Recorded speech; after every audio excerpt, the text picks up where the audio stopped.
Good afternoon, and soon we'll be saying good evening to Europe on the first exchange of live programs between the television networks of the United States and their affiliated stations and the European Broadcasting Union.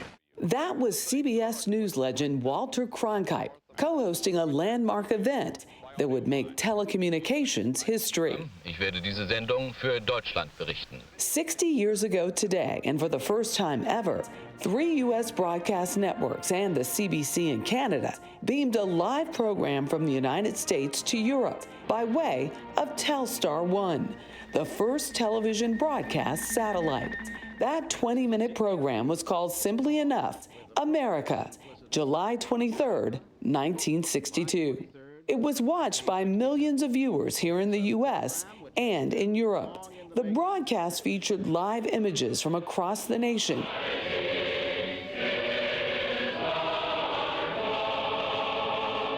including the Mormon Tabernacle Choir performing at Mount Rushmore, a Cubs-Phillies game at Wrigley Field. This baseball game is being seen in Europe right now over the Telstar satellite.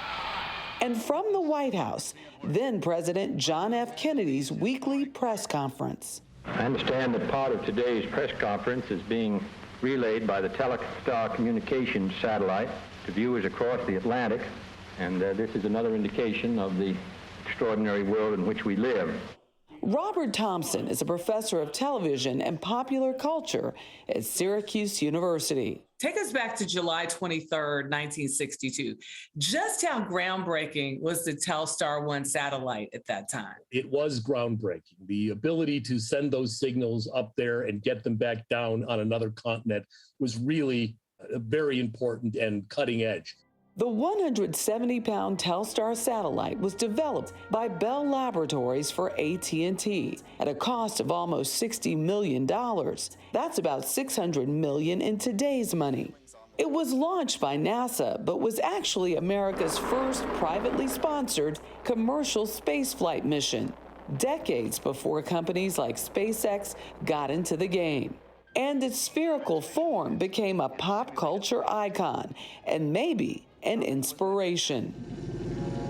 That's no moon. It's a space station. It's too big to be a space station. For the first time, I was a senior in high school, and the first time I watched Star Wars and saw the Death Star, I thought, wow, that looks a lot like Telstar. And Death Star, Telstar, they could be siblings. Of course, it's a rule in live TV that things don't always go as planned. And the first transatlantic broadcast was no exception. The French are ready, and the program can now start. Eurovision, we're now putting up our Statue of Liberty in New York Harbor on the left side of our monitor. If you'll please put up your Eiffel Tower in Paris next to it. And there were a few other glitches, but the broadcast was seen as a great success.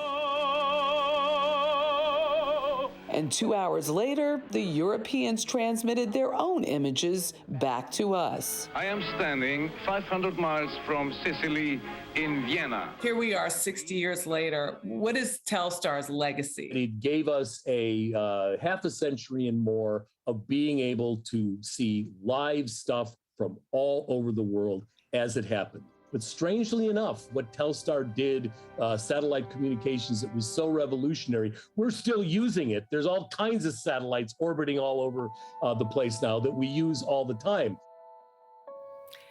And a really fascinating footnote, because I'm such a sci-fi lover, is that the idea of beaming waves in space came from Arthur C. Clarke.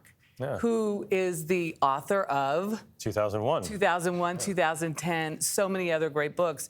But just what your guy said, innovation, imagination, so important. And ideas. Yeah.